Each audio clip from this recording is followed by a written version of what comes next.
오늘 우리에게 주신 하나님의 말씀 사사기 14장 1절에서 20절까지입니다. 다 찾으셨으면 아멘 하겠습니다. 우리 같이 천천히 합독하겠습니다. 시작.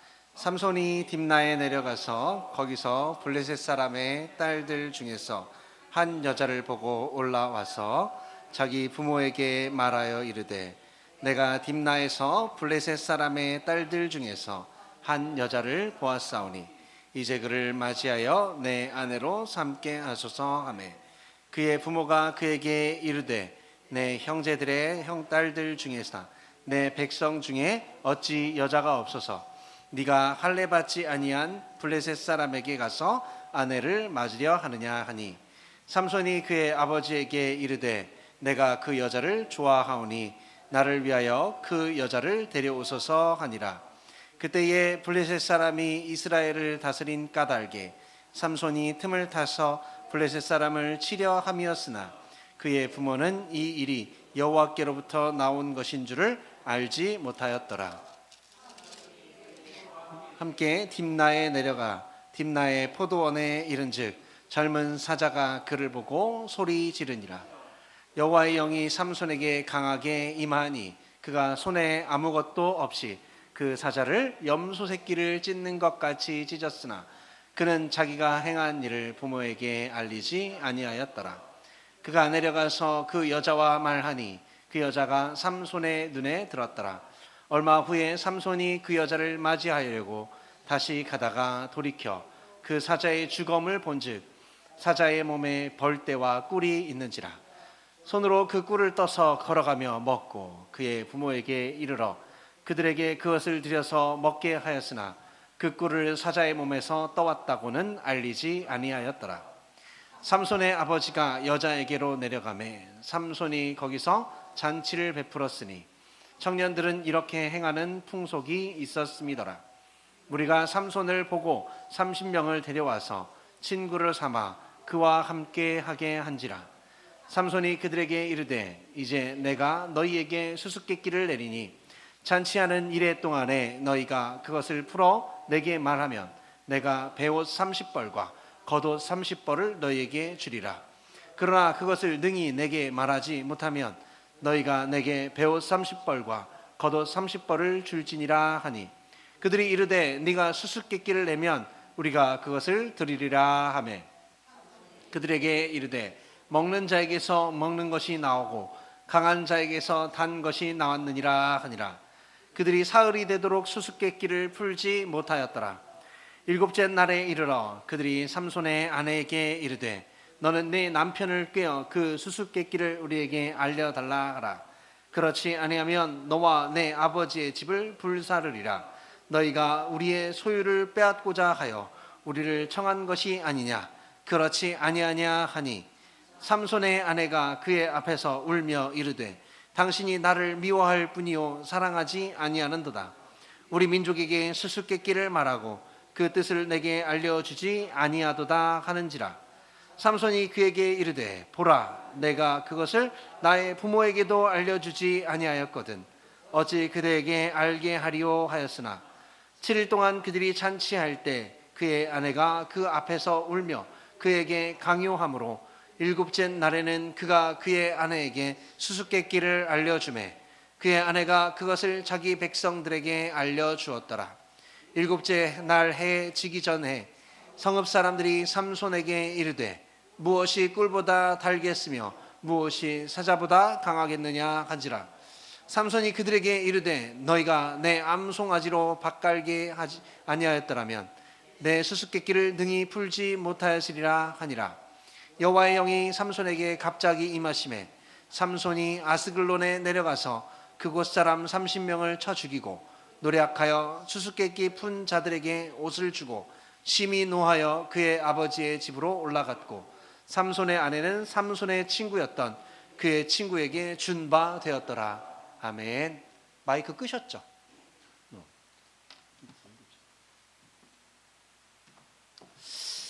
네.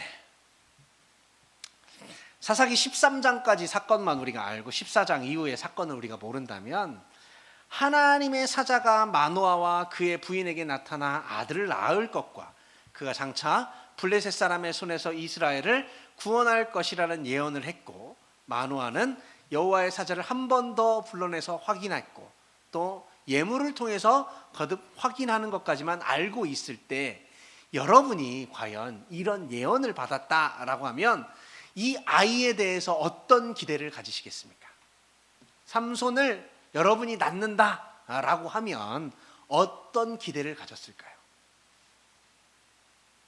예언을 들었지만 아무 일 없다가 며칠이 지나고 어느 날 문득 몸에서 태기가 느껴집니다. 임신한 지 10개월 동안 여러분 무슨 생각을 할까요? 우선 아들일 거라고 했으니까 아들인지 딸인지는 고민이 안 될 거예요. 대신 과연 얼마나 큰 아들이 나올까? 이런 걸 생각하겠죠. 출생 다음에 성장도 여러분 관심이 갈 겁니다. 학습 능력이 과연 좋을 것인가? 그죠? 똑똑할 것인가?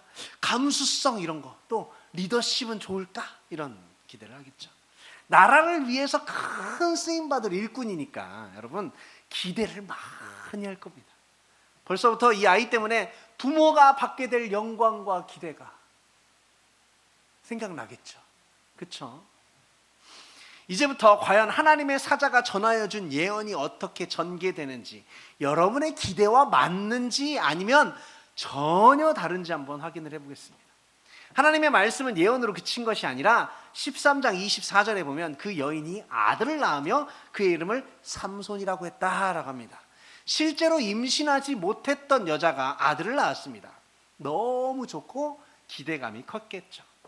여인의 모든 기대와 바람과 소망을 가득 담아갖고 지은 이름이 뭐다?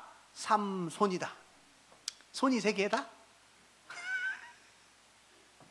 삼손이라는 뜻을 여러분 들어보셨어요? 어떤 뜻인지? 뜻을 들으시면 단박에 알아차리실 수 있을 거예요. 삼손의 어원은요, 여러분 태양이에요. 태양, 해예요. 이 어머니는 자기 아들이 민족의 태양, 한 나라를 굽어 살피는 해 같은 존재가 되기를 바랬죠. 그런데 삼손이라는 이름이 단지 큰 인물이 되기를 바라거나 영웅이 되기를 바라는 소망을 나타내는 것만이 아니라는 점이 좀 중요합니다. 얼핏 들으면 삼손이라는 이름에서 태양이라나 해 같은 인물을 떠올리기 좀 쉬운데요. 마노아가 지은 삼손이라는 이름은요, 여러분 옛날 고대 시대의 신화적인 관점에서 그 가나안 지역에서 가장 추앙받던 태양신을 일컫는 말이에요. 세메시라는 태양신을 일컫는 말입니다. 마노아와 부인은 여러분 이스라엘 사람. 자기들에게 여호와의 사자가 나타났을 때 누군지 몰랐습니다. 그래서 이름도 물어봤고 예물을 드려서 예물인 것도 나타나는 것도 봤고 여호와의 사자인 것을 알았죠. 그렇게 알았는데도 불구하고 하나님으로 말미암아 아들을 낳았는데도 불구하고 아이의 이름을 여호와와 무관한 정도가 아니라 당시의 우상의 아이콘, 이방인의 출세적인 대표적인 케이스, 종교적인 영웅의 모델, 이런 걸로 일컬었던 세메시라는 그 신의 이름을 따서 삼손이다라고 지었다라는 겁니다. 삼손이라는 이름이 이스라엘의 신앙 상태, 이스라엘의 믿음 상태를 보여주기에 여실히 드러나는 하나의 예죠. 하나님은 아브라함에게 약속하시는 것부터 여호수아에게 이르러 완성하시는 순간까지 수많은 기적과 이적을 나타내서 보여주시고 들려주시고 가르쳐 주셨습니다. 그러나 이스라엘은 못 배웠죠. 이스라엘이 가나안에 정착하여 사는 사사기에서는 이스라엘이 계속해서 여호와를 버리고 이방의 압제를 받습니다. 여러분 제가 뭐 하나 여쭤볼게요. 여러분 제가 앞에서 설교하면 여러분 어떤 느낌이세요? 제 와이프가 저보고 그렇게 신나 보일 수가 없네. 앞에서 설교할 때 그렇게 이 세상에서 제일 신난 표정으로 혼자서 다 떠드는데 너무 신나 보인다는 거예요. 여러분 저는 이거 아니면 못 살겠어요. 저는 이거 하려고 태어난 것 같아. 이거 아니면 과연 내가 뭐가 그렇게 신났을까라고 생각해 보면 안 신났을 것 같아요. 이게 성경을 같이 나누고 할 때요, 너무 신나, 너무 재밌어요. 여러분도 듣다가 있잖아요. 그래, 세메시 삼손 그런 게 있었어. 그런 것만 해도 나는 너무 신나. 그렇대요. 그 유념해서 한번 보세요. 얼마나 신나는지. 여러분, 이방의 압제를 받는 것이요, 여러분, 이스라엘에게 단순히 국권의 상실이다, 외교권의 상실 이런 게 아니라 종교적인 압제예요, 여러분. 각 나라마다 여러분 그때는 섬기는 신이 있었습니다. 이스라엘을 정복한 나라들이 이스라엘에게 자신들의 신을 섬길 것을 강요하는 거예요. 사사기 10장 6절에 나오는 대로 이스라엘 자손이 다시 여호와의 목전에서 악을 행하여 바알들과 아스타롯과 아람의 신들과 시돈의 신들과 모압의 신들과 암몬 자손의 신들과 블레셋 사람의 신들을 섬기고 여호와를 버리고 그들을 섬기지 아니함으로라고 합니다.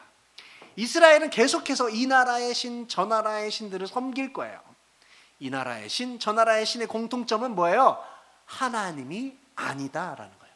전부 뭐다? 우상이다라는 겁니다. 이런 우상적 죄적 종교에 익숙해져 있는 모습이 뭐냐? 오늘 나오는 마노아가 지은 이름 삼손이다라는 겁니다. 여러분, 삼손의 부모는 여러분 하나님께 예언을 들었어요. 예언을 듣고 자기 아이가 이방 기준에 근거한 영웅이 되기를 소망하는 거예요. 어이가 있어요, 없어요? 맷돌의 손잡이가 뭐다? 어이. 그래서 맷돌을 가려고 봤더니 어이가 없네. 그래서 어이가 없네가 나온 거예요, 여러분. 모르세요? 여러분 영화에 나와요. 아주 유명한 대사입니다. 어이가 없네. 어이가 없는 거예요, 여러분. 하나님께 계시를 받고 정작 이름은 뭘로 짓는다? 이방신의 이름을 짓는다예요, 여러분. 여러분이 하나님이시라면 이 아이를 어떻게 하겠습니까, 여러분? 여러분이 하나님이시라면. 하나님의 반응이 13장 24절에 나옵니다. 그 여인이 아들을 낳으며 그의 이름은 삼손이라 아니라 그 아이가 자라매 여호와께서 그에게 복을 주시더니. 하나님은 마노아의 행태를 다 알고 있었습니다. 이름이 삼손인 것도 알고 계셨어요. 그래도 하나님은 삼손에게 뭘 주신다? 복을 주신다. 하나님이 행하시는 일은요, 여러분, 사람 때문에 달라지지 않습니다. 삼손의 부모들이 하나님이 삼손을 통해 이스라엘을 구원하신다는 것이 무슨 의미인지 이 마노아나 아내는 몰랐어요. 하나님이 복을 주신다는 것이 무슨 뜻인지도 몰랐어요. 하나님을 배우지 않았기 때문에 그 말씀도 자기들 마음대로 생각하고 자기들 마음대로 의미를 정하는 겁니다. 그렇더라도 하나님은 하나님의 일을 하시는 거예요. 하나님이 먼저 마노아에게 말씀하셨고 마노아에게 계획하셨습니다. 마노아가 무슨 이름을 짓든지 어떻게 키우든지 그건 하나님의 뜻이 달라지는데 아무런 영향이 없는 거예요. 하나님의 계획이 달라지지 않는 거예요. 이것이 하나님의 뭐예요? 신실함입니다. 여러분, 애가 좀 모자라요. 그래도 하나님의 신실함은 변하지 않는 거예요. 여러분, 내가 조금 부족해요. 하나님의 뜻은 변하지 않는 거예요, 여러분. 이것이 우리가 하나님을 믿을 수 있는 근거가 되는 거예요. 여러분이 어떻게 했는데 하나님이 이렇게 변하고 이렇게 변하고 이렇게 변하면 믿을만 합니까? 못 믿겠습니까? 못 믿죠. 어떻게 믿습니까? 삼손에게는 여러분 하나님의 복 주심이 정말로 필요했어요. 부모들이 하나님의 말씀을 도무지 이해하지 못했습니다. 이방신의 습관을 따라 이름을 지었다라는 것만으로 끝나는 게 아니에요, 여러분. 삼손의 부모들은 삼손이 자랄 때 이방의 방식을 다 따랐을 거예요. 아들이 100일이라고 우상 앞에 갔을 것이고 첫 돌이 지났다고 제물을 드렸을 것이고 이방 종교에서 시키는 대로 우상 종교에서 요구하는 대로 다 따랐을 거예요, 여러분. 분명하죠. 하나님이 복 주시지 않았다면 정말로 태양신의 아들이 될 정도로 키웠겠죠. 그러니 하나님이 복을 주셔야 하는 거예요. 하나님의 은혜를 여러분 상이라고 생각하시면 안 돼요. 오늘도 아까 그 순례자의 노래를 부르는데요, 여러분, 저는 늘 생각하는 게 하나 있거든요. 뭐냐면 세상 끝날 때 예수님 다시 오실 때 딱 하나만 내가 원하는 거 딱 하나만 해주면 돼. 나는 잘했다, 칭찬 뭐 이런 거 다 필요 없어.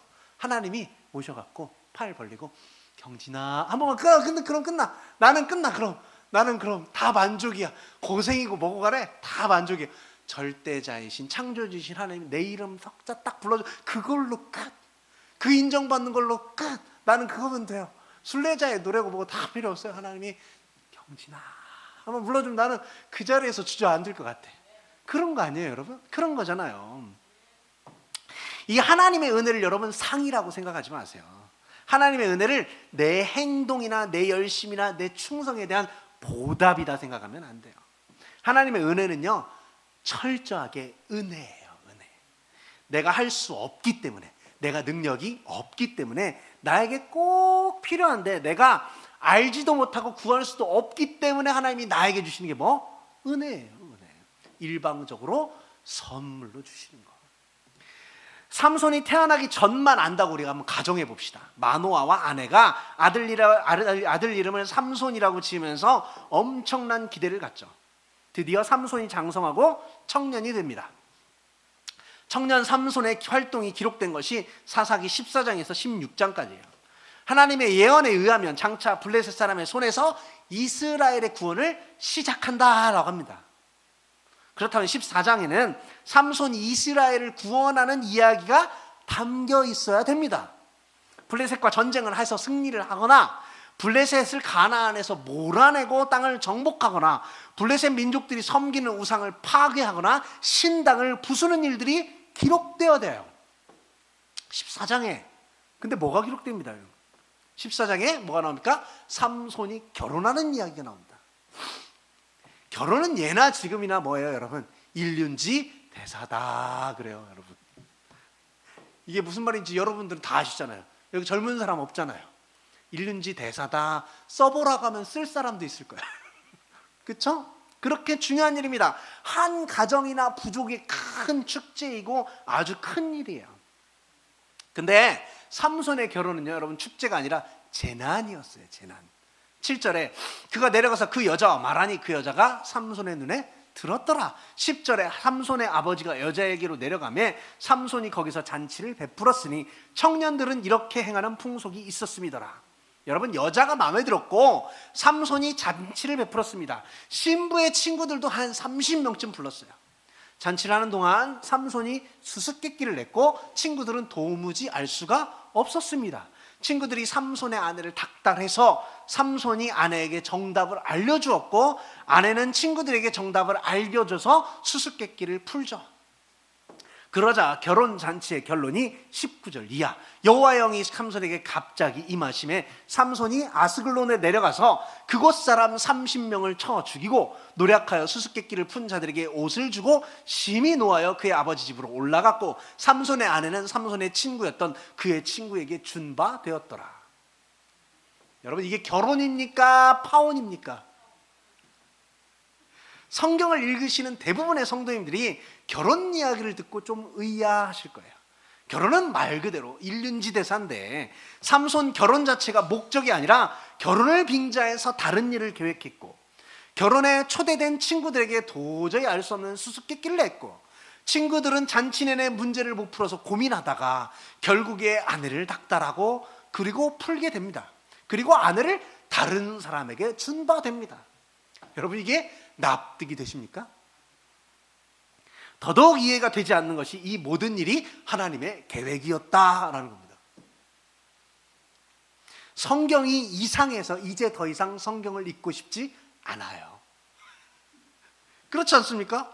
여러분, 우리가 성경을 읽기 싫다고 변명하면 이 구절이 딱 적당해요. 변명하면 돼요. 이제 나는 이래 성경을 못 읽겠다 하면 돼요. 여러분,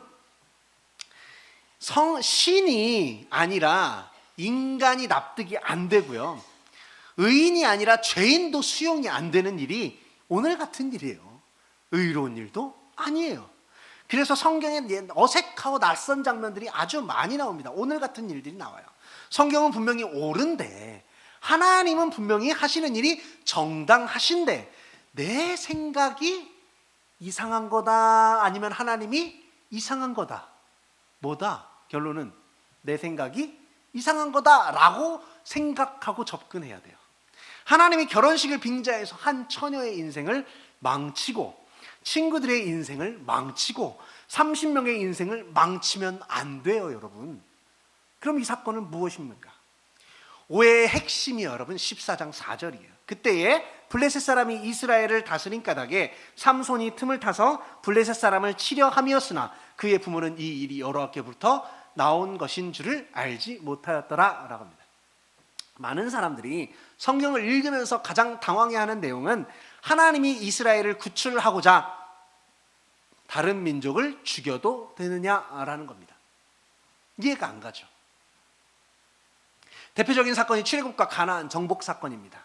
일반적으로 출애굽 사건은 이스라엘이 애굽에서 노예 생활을 하고 있었고 이스라엘이 하나님께 부르짖자 10가지 재앙을 내리셔서 심판하시고 이스라엘을 구원하셨습니다. 만약에 하나님이 그렇게 행하셨다면 이스라엘은 하나님을 믿을 수 있겠지만 애굽은 하나님을 믿을까요? 안 믿을까요? 안 믿죠. 안 믿죠. 이스라엘은 하나님을 믿을 수 있겠지만 절대로 애굽은 믿지 않을 겁니다. 여호와에 대해 자신들에게 재앙을 내린 저주의 신으로 생각을 하겠죠. 생각만 해도 뭐한다? 치를 떤다.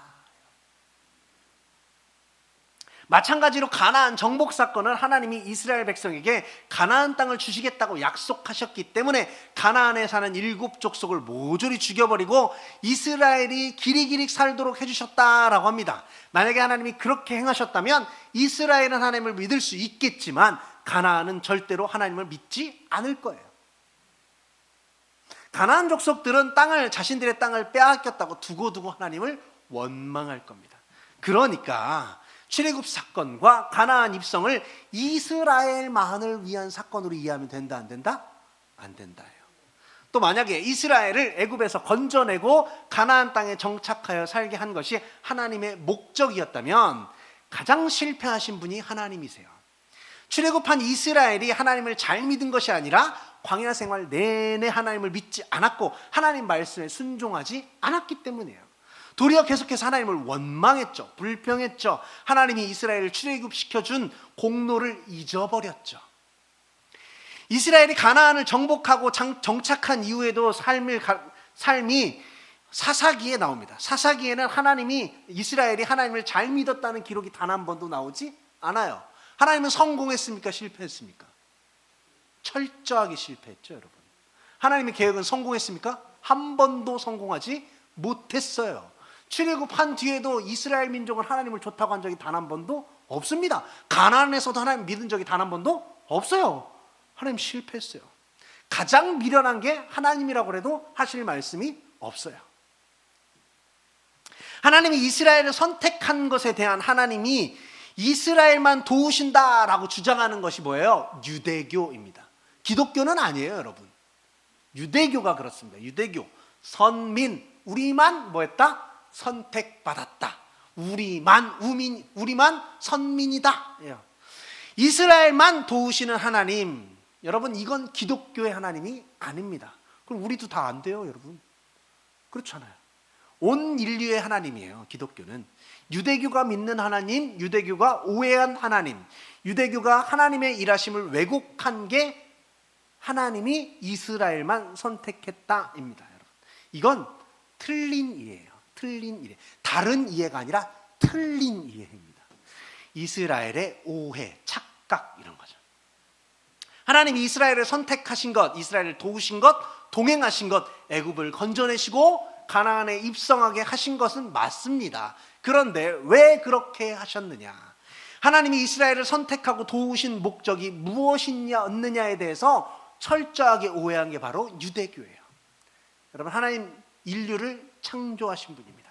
당연히 모든 인류의 하나님이시죠. 이 인류가 하나님께 죄를 범하여서 죄인이 되고 이 죄인된 모든 인류를 불쌍히 여기신 것이 바로 하나님이세요. 그래서 모든 인류를 구원하고자 하셨습니다. 그래서 선택한 게 누구다? 이스라엘이다. 샘플을 선택했다입니다. 샘플은 여러분 본체와 완벽하게 구별되는 것이 아니라 동일한 거예요. 동일한 거. 다만 샘플은 뭐예요? 먼저 제시되는 거죠. 여러분 화장품 가게 가거나 화장품 사시면 샘플 받습니까? 안 받습니까? 왜 받아요? 왜 받아요? 왜 줘요? 걔네들은 그거 공짜로 써보라고. 왜 써보라고? 본품이랑 똑같은 거 조금 줄 테니까 한번 써봐. 그리고 뭐야? 이게 마음에 들면 본품 와서 사면 돼. 이거랑 똑같아 이거예요. 여러분 똑같아요. 샘플이 뭐다? 이스라엘이다 입니다. 본품은 누구다? 온 인류다 라는 거예요. 여러분. 아브라함에게 하신 말씀이 12장 창세기 12장 3절에 땅의 모든 족속이 너로 말미암아 복을 받을 것이라 라고 했어요. 모든 족속 중에 너만 복을 받을 것이라 라고 하신 적이 없다라는 거죠. 땅의 모든 족속이 너로 말미암아 복을 받는다라고 했습니다. 만약에 아브라함의 주변 사람이 복을 받지 못했다라고 한다면 아브라함은 뭐예요? 실패이죠. 아브라함의 성공 여부는요, 아브라함이 복을 받았느냐에 있지 않고 아브라함의 주변이 복을 받았느냐에 있습니다. 그러므로 아브라함의 후손인 이스라엘도 마찬가지예요. 여러분 이스라엘이 복을 받았습니다. 곤경으로부터 구출받고 땅도 분할받았습니다.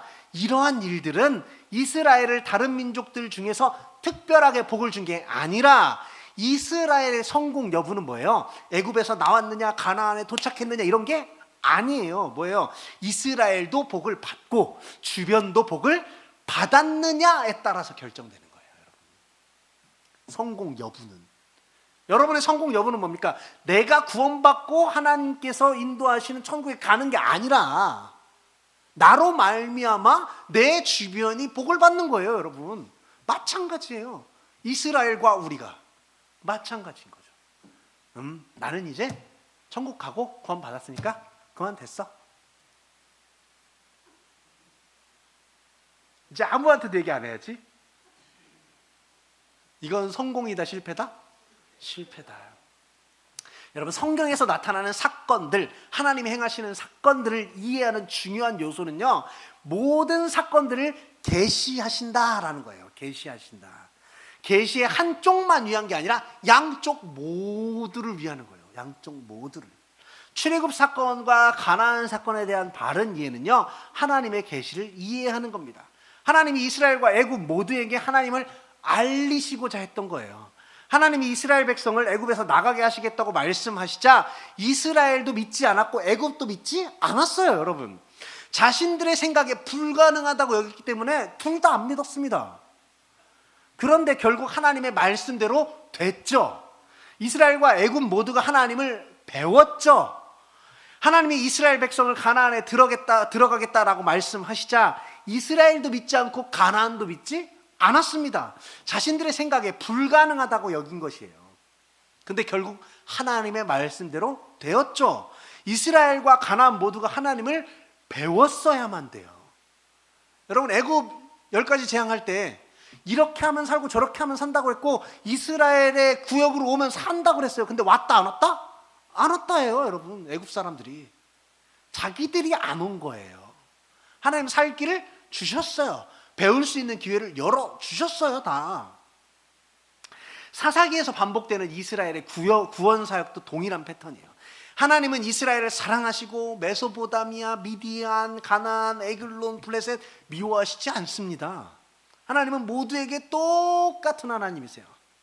이스라엘을 압제한 민족들은 자신들이 패할 것으로 생각하지 않았고 압제당한 이스라엘들은 자기가 구출당할 거라고 생각하지 않은 거예요. 여러분 기대를 안 해요. 기대를. 그때 하나님이 사사를 세우죠. 가장 안 될 것 같아 보이는 사람, 겁쟁이 같은 사람, 정말 어디 쓰도 못하는 사람들 데려다가 뭐합니까? 하나님이 하나님의 말씀대로 행하시는 분임을 사사를 통해 알게 하시는 거예요. 그 사건, 그 인물을 통해서 하나님이 옳다라는 것을 판단하게 해주는 장치를 하나님이 마련하시는 거예요. 여러분 성경이요, 그리고 하나님이 우리에게 알려주시는 그 내용이나 패턴들을 보잖아요. 굉장히 비슷합니다. 그래서 제가 느낀 게 하나 있어요. 사사를 보니까 좀 제대로 된 사람도 없고 뭐 이렇게 배운 사람도 없고 좀 신실한 사람도 없고 별로 안 좋은 사람들만 가득한데 그 사람들을 통해서 하나님이 일을 하시네? 그럼 과연 나는 그렇구나. 스스로를 뭐한다? 돌아본다. 왜? 하나님이 나 갖고 되면 이거 진짜 되는 거구나. 근데 누구도 기대 안 해? 나도 기대 안 하고 성도들도 기대 안 해. 근데 하나님이 이뤄내셔. 그럼 뭐야? 하나님은 와 살아계시는구나 라가 되는 거예요. 그래서 이런 사람들 앞에다 세우는 겁니다. 아시겠어요 여러분? 뭘 잘해서가 아니에요 여러분. 마찬가지예요. 절대로 일방적인 진멸 사건이나 한 지파나 족속을 멸절시키는 사건이 아니에요. 14장 4절의 표현이 오해하기 딱 좋게 되어 있습니다. 그때에 블레셋 사람이 이스라엘을 다스린 까닭에 삼손이 틈을 타서 블레셋 사람을 치려 함이었으나 그의 부모는 이 일에 여호와로부터 나온 것인 줄을 알지 못하였더라 라고 했어요. 중요한 표현이 뭐예요? 오늘 말씀 제목 치려 함이었으나 입니다. 여기서 친다라는 것은 여러분 공격한다는 것이 아니라 블레셋을 기습한다는 것이 아니에요. 도리어 기회를 찾다, 때를 구한다라는 거예요. 여러분. 즉 하나님이 이스라엘과 블레셋에게 하나님을 알릴 기회를 만드는 겁니다. 하나님을 계시할 사건을 만들어 내시는 거예요. 성경에서 이방들, 타 민족들, 사람들이 전쟁을 하는 이유와 하나님이 전쟁을 하는 이유는 완전히 다릅니다. 사람들은 정복 전쟁을 하죠. 내가 이 땅을 좀 더 먹어야겠다. 그렇죠? 내가 정복해서 우리나라를 더 크고 강대하게 만들어야겠다가 정복 전쟁입니다. 사람들은 침략을 위해서 전쟁을 해요. 근데 하나님은 어떻게? 평화 전쟁을 하십니다. 영토 확장이 사람들은 목적이지만 하나님이 작은 자기 땅을 지키는데 전쟁을 하시죠. 여러분 계시가 목적이 아니라면 하나님은 전쟁을 하실 이유가 없어요. 전쟁을 왜 합니까? 계시가 목적이 아니라면 하실 이유가 없어요. 서로 알아서 싸우는 일에 끼어드실 이유가 없습니다. 계시가 목적이 아니라면 하나님이 말도 안 되는 일만 골라서 하실 필요가 없어요. 말도 안 듣는 백성들과 동행하실 이유도 없습니다. 계시가 목적이 아니라면 하나님은 전혀 배우지도 못하고 듣지도 않는 사람들에게 기적을 베푸실 이유가 없어요. 여러분 알려주시고자 함이 아니면 이유가 없어요. 사사기에서만도 하나님 여러 차례 진정을 하죠. 이스라엘을 구원해주고 평안함을 줍니다. 그런데 이스라엘은 평안함을 누리지 못하죠. 나라가 독립을 해서 평안함을 누리지 못하는 게 아닙니다. 영토가 좁아서 평안을 누리는 게 못 누리는 게 아니에요, 여러분. 인재가 없어서, 리더가 없어서 아니요. 여러분 이런 말하면 좀 그렇지만 우리 교회 악기팀이 없어서 여러분 찬양의 은혜를 못 받습니까? 아니에요, 여러분. 그렇지 않아요. 그런 게 아닙니다, 여러분. 그런 게 아니에요. 내가 죄를 이기고 자유와 평화와 안식을 누리려면 내가 하나님을 알고 하나님의 마음과 원리가 내 마음속에 있어야 되는 거예요. 그러한 이스라엘에게 하나님이 행하실 일이 있을까요? 없을까요? 없죠, 여러분. 없죠. 여러분에게 하나님의 마음과 원리가 있어. 다른 사람들을 다 그렇게 대. 하나님 여러분에게 알려줄 게 있어, 없어? 그때부터 손 놔도 돼요, 여러분. 그럼 뭐예요? 성숙한 신앙이 되는 거예요. 손 대실 필요가 없어요. 더 이상 은혜 붙지 않아도 내가 하나님의 마음으로 사니 은혜가 늘 뭐합니까? 풍성합니다.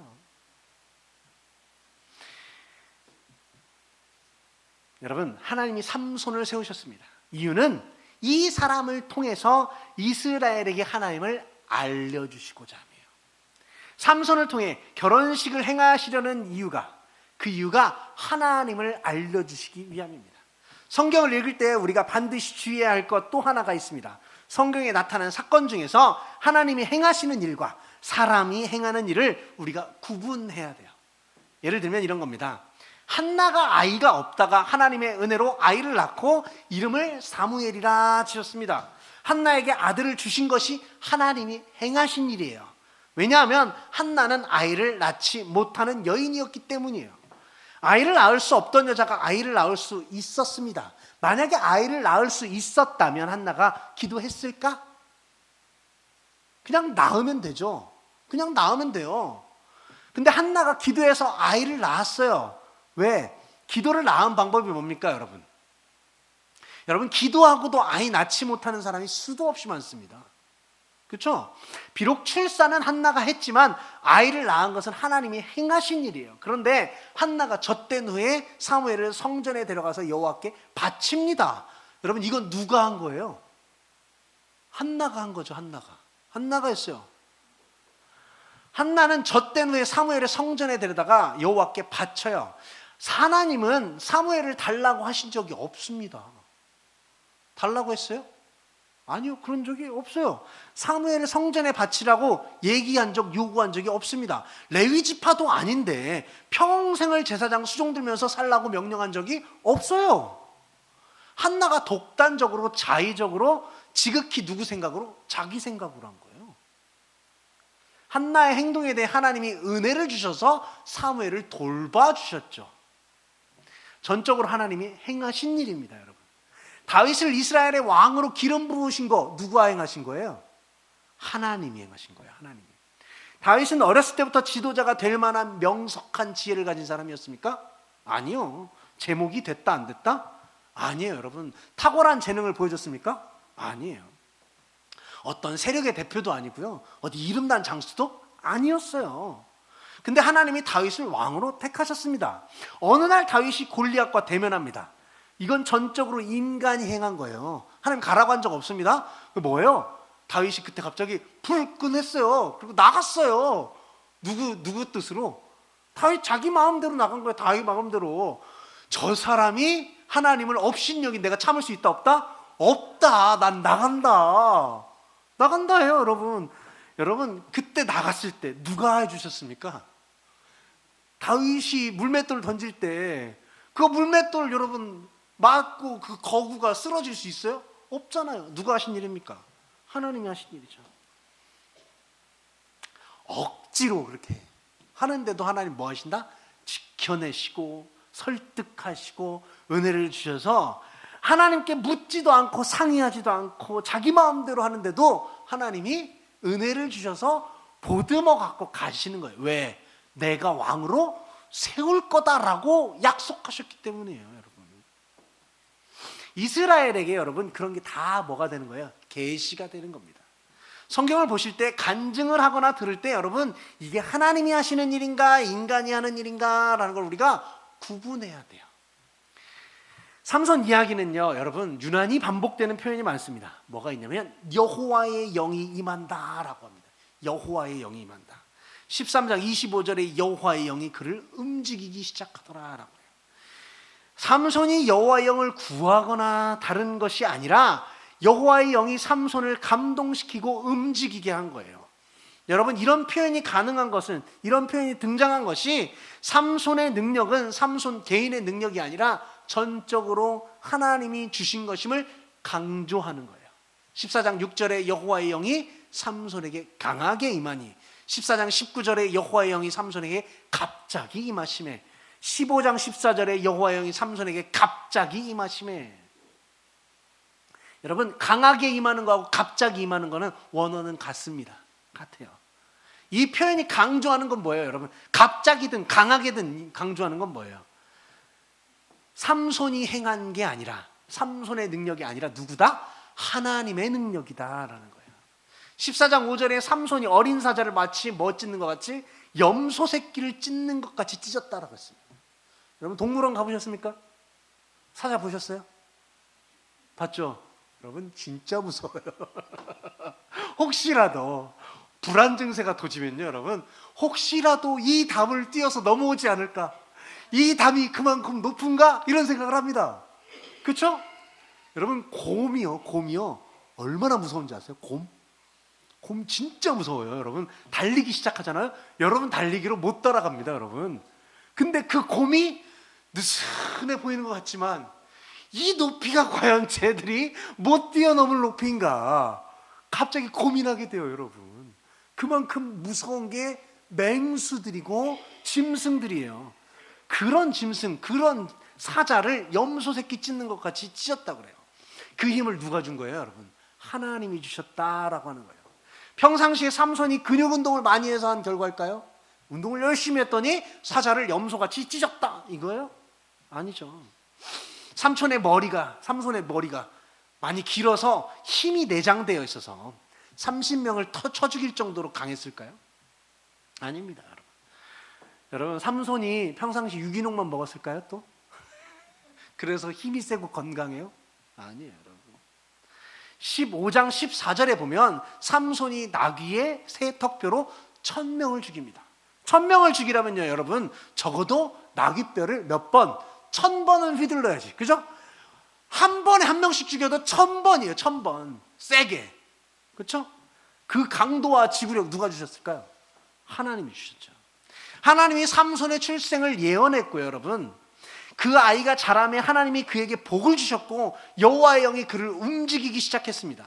이것은 하나님이 행하신 일이고 삼손의 힘과 능력은 하나님의 힘인 거예요. 하나님의 능력인 거예요. 삼손이 개인이 행할 일들이 있습니다. 어느 날 삼손이 길을 가다가 어린 사자를 만납니다. 삼손이 이 사자를 찢어 죽이죠. 또 삼손이 장기를 들었는데 친구들과 내기를 해서 결국에는 져서 옷 30벌을 내주어야 됐습니다. 그러자 삼손이 아스글론 내려가서 30명을 쳐 죽여요.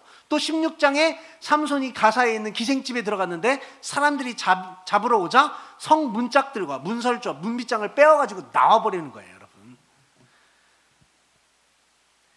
하나님이 삼손을, 이런 것이 삼손이 행한 것들입니다. 하나님이 삼손을 세우셨고 여호와의 영이 삼손에게 임하셨다라는 사실이 삼손이 하는 일, 모든 일이 전부 하나님이 행하신 일이고 하나님의 뜻이라는 얘기는 아니에요, 여러분. 아니에요. 다윗의 경우를 예로 들면 하나님이 다윗을 왕으로 세웠습니다. 이것은 하나님이 행하신 일이에요. 다윗이 왕위에 올라와서 우리아를 죽이고 밧세바를 취하였습니다. 이것은 다윗이 행한 거예요, 여러분. 다윗을 왕으로 세웠기 때문에 다윗이 왕위에서 행한 일 모두 다 하나님의 일이다라고 생각하면 안 된다라는 거예요. 그게 하나님의 능력이라고 생각하면 안 됩니다. 여러분, 가끔 교회에서도 일들이 많이 생깁니다. 목회자들로 하여금 무슨 뭐 이런 일들 저런 일들, 사건 사고들이 많이 생겨요. 목사님이 했으니까 다 하나님이 하신 일입니까? 아니에요, 여러분. 그렇지 않아요. 나쁜 일들 많습니다. 그건 잘못된 거예요. 삼손에 대한 이야기가 15장, 16장에 이어져요. 그런데 안타깝게도 하나님의 예언으로 태어난 삼손이, 여호와의 영이 임한 삼손이 이스라엘을 위해서 선한 일을 하는 경우가 없습니다. 힘이 장사인 삼손이 문제 해결하는 것이 아니라 언제나 문제를 일으켜요, 여러분. 그 장본인이 됩니다. 하나님께 받은 은혜, 하나님께 받은 은사, 하나님께 받은 세움, 이런 것을 가장 어리석게 사용하는 거예요. 성도님들이 오해하는 부분이 이 부분입니다. 하나님이 어떤 사람에게 은사 주시고 달란트 주시고 이렇게 했습니다. 근데 그 은사를 엉뚱하게 씁니다. 그 달란트를 엉뚱하게 써요. 그때 하나님이 은사를 주셨다는 것과 그 사람이 은사를 사용하는 것을 구별하셔야 돼요. 여러분, 은사는 어떻게 써야 됩니까? 선한 일에 써야 되는 거예요. 좋은 일에 써야 되고 하나님의 뜻을 세우고 성도를 세우는 일에 써야 되는 게 은사입니다. 근데 다르게 쓰면 돼요, 안 돼요? 어떤 사람들은 그래요. 이런 말하면 좀 그렇지만 기도원에 갔더니 기도하면서 여러 날 거기에서 앉아갖고 숙식을 했더니 원장님이 오셔갖고 우리 교회 일꾼이 부족한데 하나님이 집사님 여기에서 하나님께서 좀 봉사 좀 하라고 하신다고. 나는 그런 응답을 받은 기억이 없는데 그건 안 되는 거예요, 여러분. 하나님께서 은사를 주셨다라고 할 때는요, 그 은사를 잘못 사용하면 안 됩니다. 은사를 받거나 은혜를 받거나 직분을 받아도 당사자도 이걸 잘 인식해야 돼요. 주변에서 은혜를 받거나 은사를 받거나 직분을 받을 때 사람을 대하는 태도도 잘 인식해야 됩니다. 어떤 분은 본인이 은사나 은혜를 받으면 마치 하나님으로부터 전권을 받은 것처럼 생각해요. 그게 아니에요, 여러분. 절대로 그렇지 않습니다. 여러분, 은사나 은혜를 받을 때 그걸 잘 사용하셔야 돼요. 신중하게 하셔야 돼요. 세우는 일에, 은혜로운 일에, 감사한 일에 하시는 여러분 되시길 간절히 바랍니다. 여러분, 무슨 은사가 있습니까? 은사 없으세요? 아니, 은사 못 받으셨어요? 아니, 없으세요? 있잖아요. 여러분, 병 고치는 것만 은사 아니라고 했잖아요. 그 중에 제 이름 뭐라고? 진정한 찬양 부르면서 불일 듯이 사랑이 일어나는 교회, 봉사와 헌신이 일상이 되는 교회. 그걸 하면서 뭐예요? 겸손하게 성도를 세워주고, 이것 말이야 이렇게 해서 이렇게 하면 돼. 거기에다가 고춧가루를 그만큼 넣어갖고 이렇게 메워지는 거 아니야? 짜서 먹을 수가 있어야지. 그냥 성도를 세우시길 바랍니다. 여러분, 서로 사랑하면요 덮어주는 거예요. 감싸주는 거예요. 오늘 깍두기는 좀 치웠으면 좋겠어. 여러분, 모든 일에 사랑과 은혜와 헌신으로 하는 우리 하나님께 모두 되시기 바랍니다. 기도하겠습니다.